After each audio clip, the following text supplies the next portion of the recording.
In this lesson, we talk about proofs of basic differentiation formulas. We start to show the formula for the derivative of e to the power of x using an established limit. We have seen this limit before. Now the proof.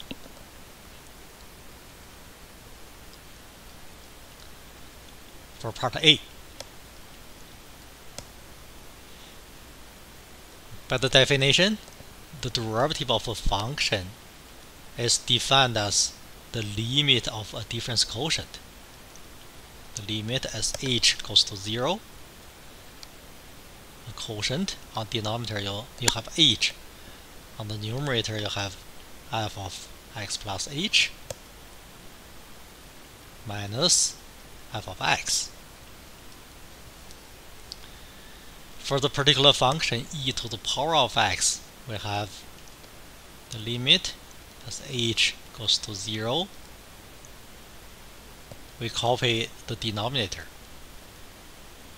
And then for the particular function e to the power of x, f of x plus h is e to the power of x plus h minus f of x is e to the power of x.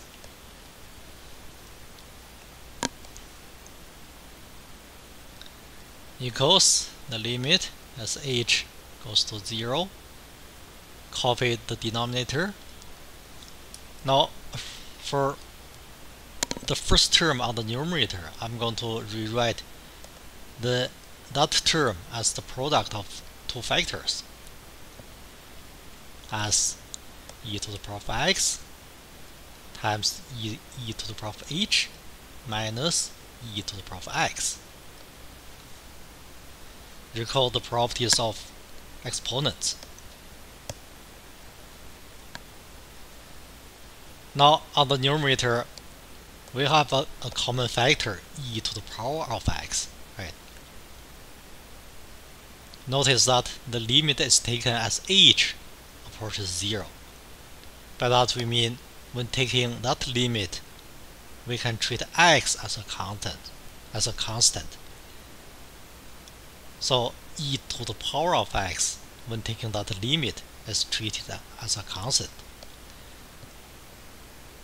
So it's permissible to take e to the power of x out of the two terms, and then take e to the power of x out of the limit notation.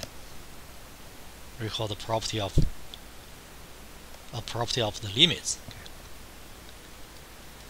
Equals e to the power of x times the limit as h approaches 0. On denominator you have h, on the numerator. After taking e to the power of x out of the two terms, we have seen this limit is equal to 1. So the answer to the derivative equals e to the power of x.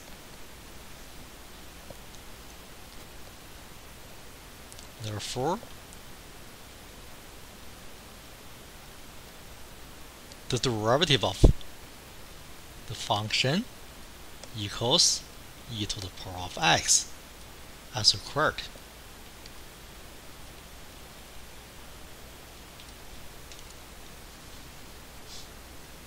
We are now ready to prove the derivative formula for any exponential function a to the power of x.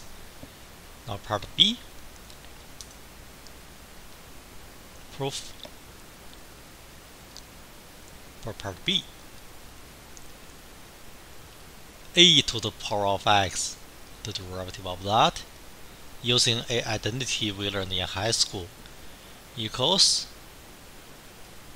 e to the power of x times natural log of a.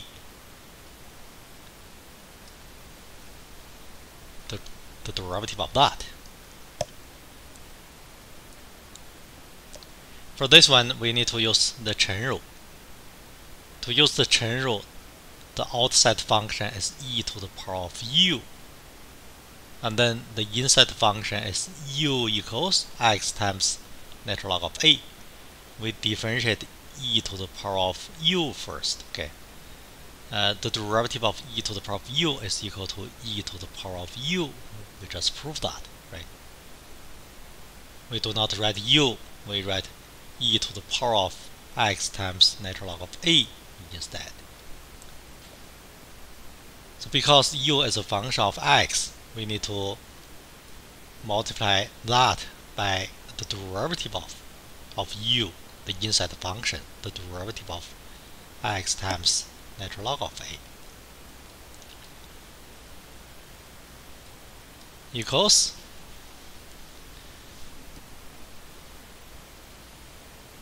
using the identity we have seen in here again, we can rewrite the first factor as a to the power of x, a to the power of x, and then for the second factor, natural log of a is a constant. The second factor is essentially a constant natural log of a times x. So the derivative of the second factor is natural log of a.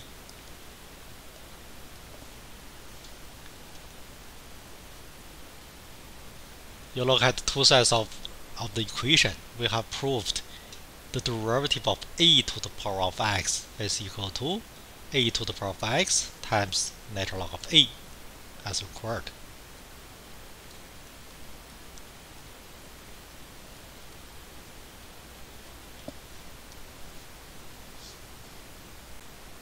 Now we can prove the formula for the derivative of any logarithmic function. Now the proof.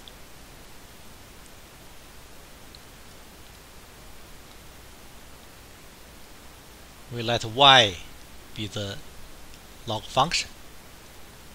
We let y be log to the base a of x.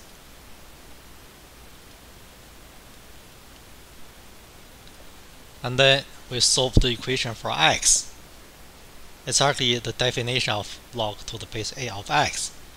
The equation y equals log to the base a of x is actually equivalent to x equals a to the power of y.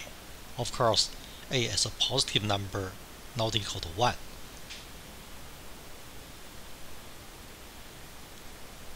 And then we treat the second equation as an equation of x, y, and then we use the method of implicit differentiation. I will write some wording. Okay, we differentiate the equation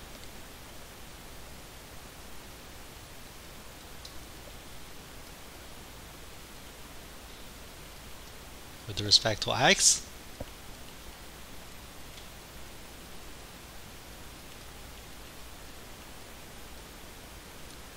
Treating y as a function of x, of course, we have on the left hand side we have 1. The derivative of x is equal to 1. We differentiate the equation with respect to x, treating y as a function of x.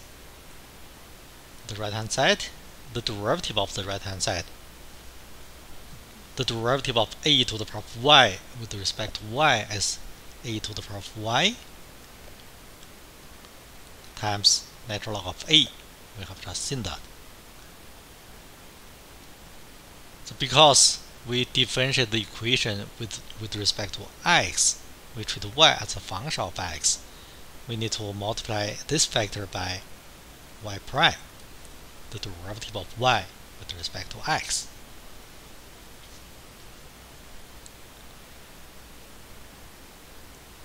So we solved that equation for y prime.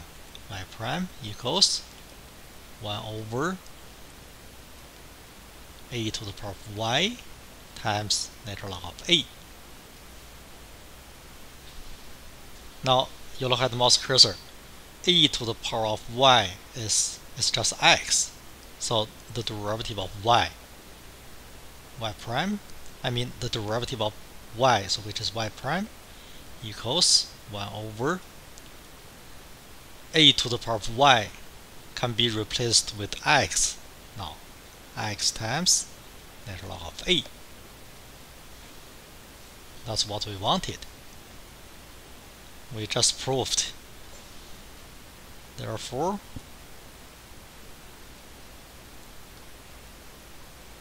the derivative of y, so which is the derivative of log to the base a of x, log to the base a of x, the derivative of that function equals 1 over x times natural log of a, as required.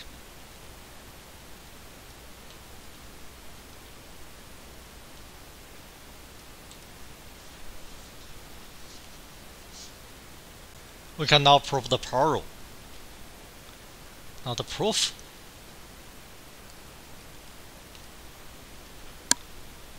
We use y to denote the given power function. We let y be x to the power of n. And then we take natural log of the equation. The natural log of the left-hand side is natural log of y. The natural log of the right-hand side is n times natural log of x. Recall a property of natural log.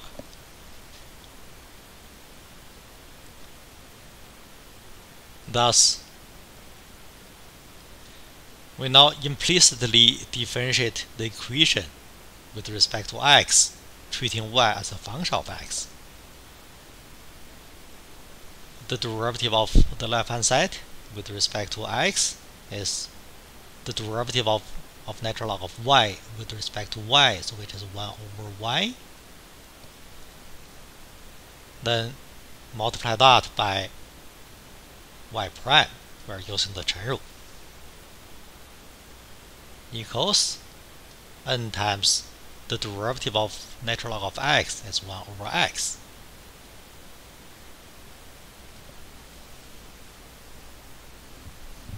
We now solve the equation for y prime.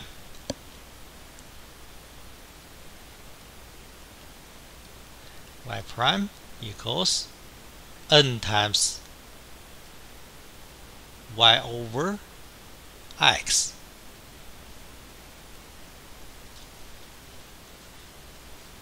Now we replace y on the numerator with x to the power of n. So we have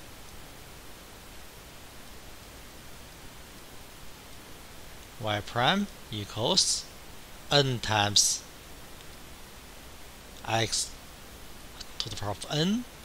On denominator you have x.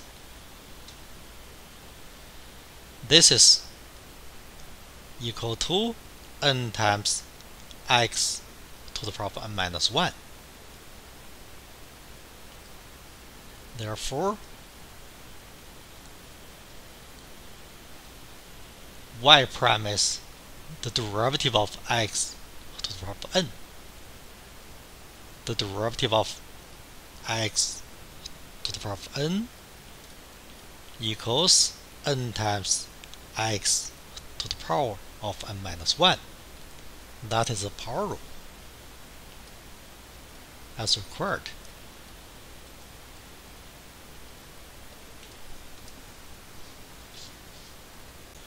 We'll now give a quick proof that the derivative of sine of x equals cos of x using a established limit we have seen before.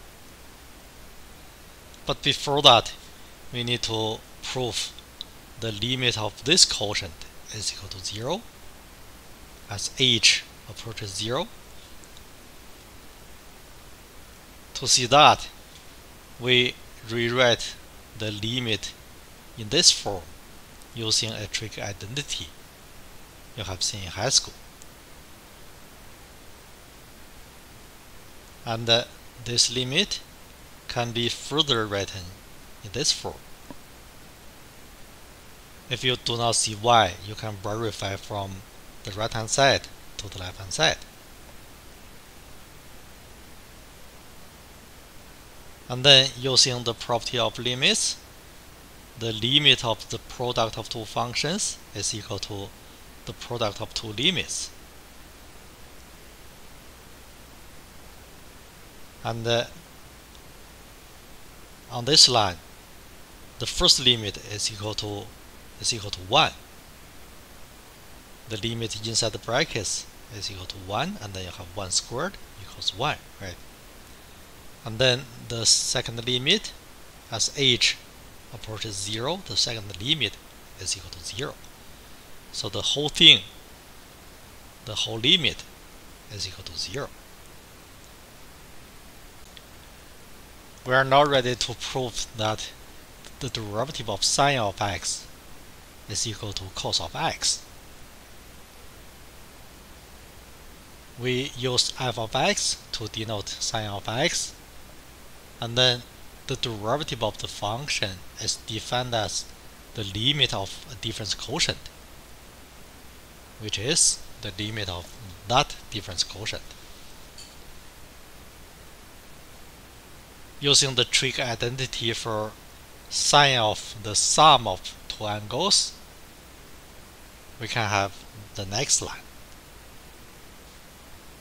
The first term on the numerator here is equal to the sum of these two terms. And then we can rewrite the quotient after the limit notation as the sum of these two quotients. If you do not see y, you can go from this line to this line.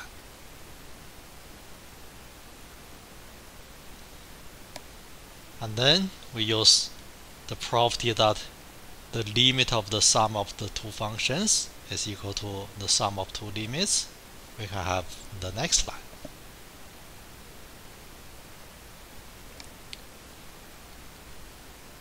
In this limit, the limit is taken as h approaches 0. So we can treat sine of x as a constant. And likewise, for the second limit, the limit is taken as h approaches 0. So we can treat cos of x as a constant.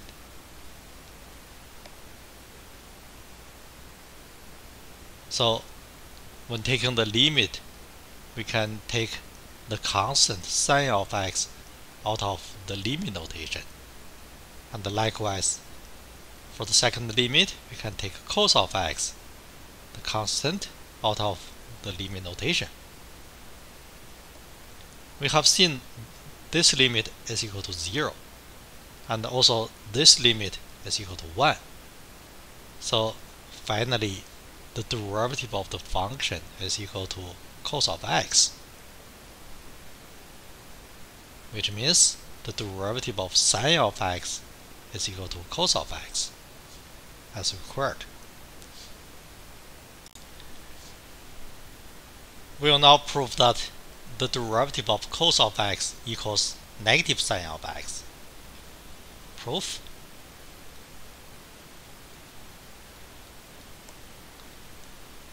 We'll use y to denote cos of x.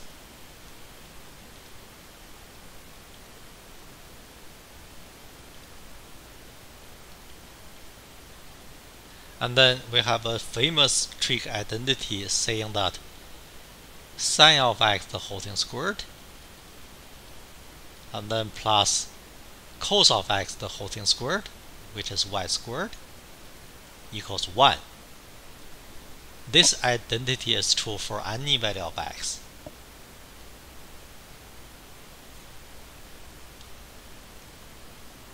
Now we implicitly differentiate the equation with respect to x, treating y as a function of x.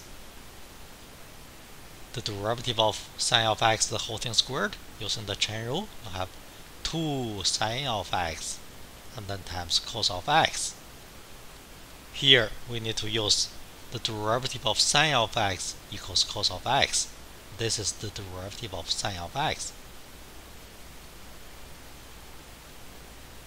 And then plus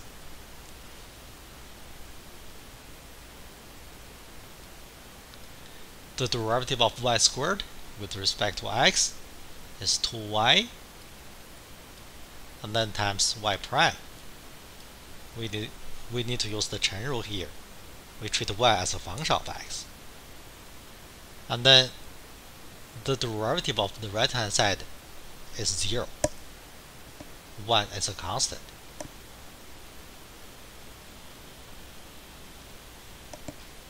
To solve the equation for y prime, at this point we can cancel out 2 from all the terms. So because 2 is a non-zero constant, so I have y times y prime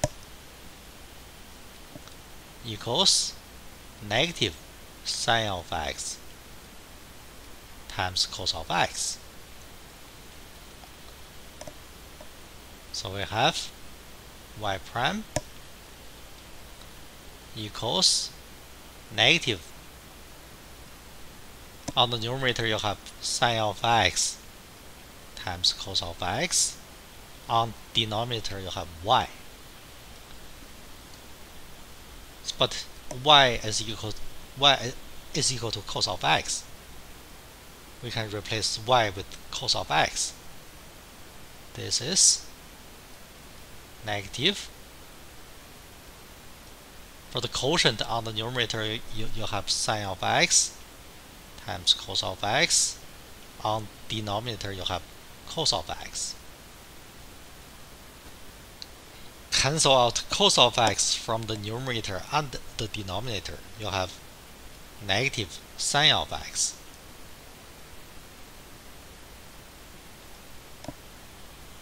Therefore,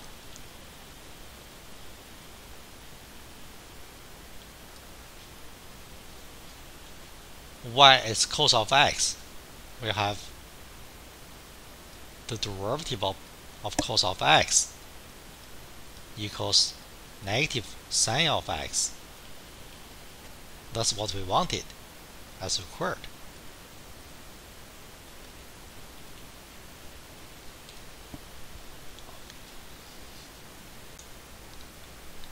The proofs of the derivatives of tan of x, cotan of x, secant of x, and cosecant of x are all similar. We'll just prove one of them. We'll just prove the derivative of cotan of x equals negative cosecant of x, the whole thing squared. Now the proof.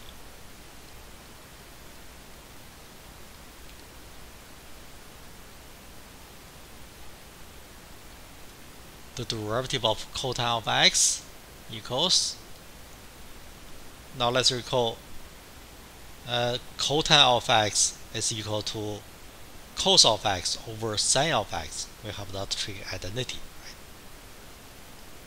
Cos of x over sine of x, the derivative of that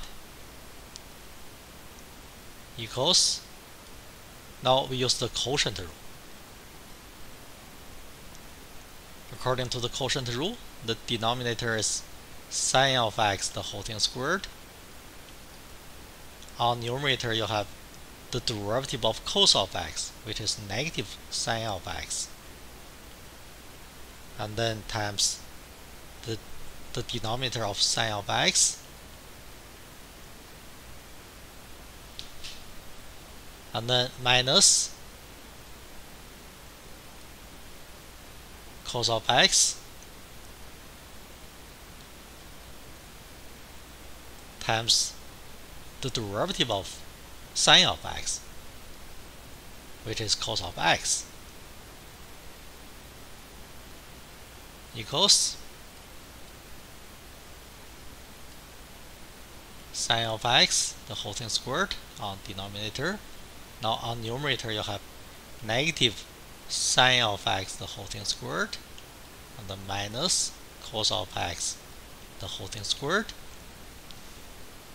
So the numerator is just negative 1, using the trig identity that sine of x, the whole thing squared, plus cos of x, the whole thing squared, is equal to 1.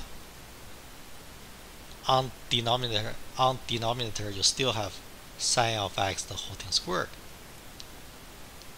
This is negative cosecant of x the whole thing squared. This is what we wanted as required, right?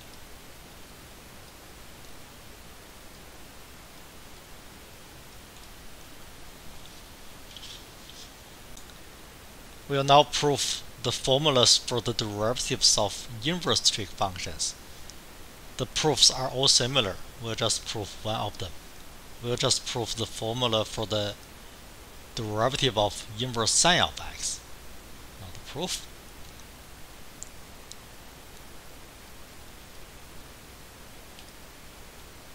We'll use y to denote the inverse sine of x.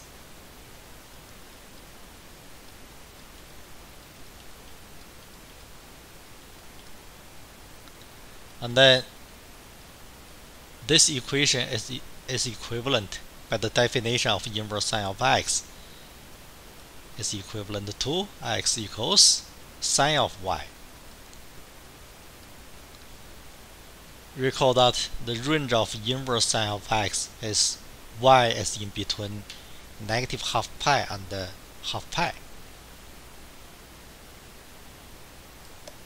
where y is in between negative half pi and half pi. We'll need that. Now we implicitly differentiate the equation with respect to x. We have the derivative of the left hand side with respect to x is 1, and the derivative of the right hand side with respect to x is cos of y times y prime. We differentiate the right hand side with respect to x, treating y as a function of x. We have to use the chain rule. Right. Thus, y prime equals 1 over cos of y.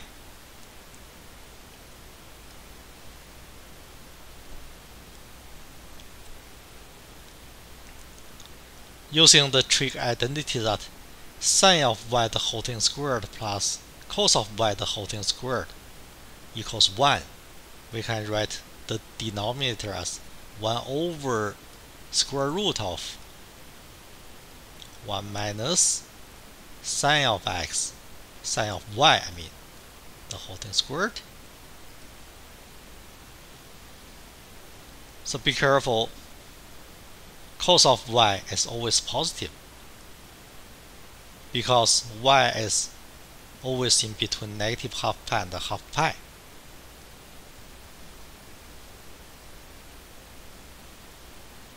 Now sine of y is equal to x.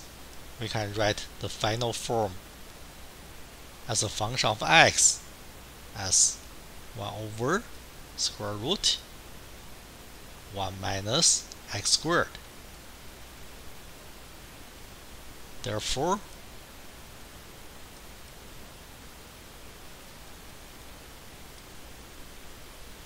y is inverse sine of x.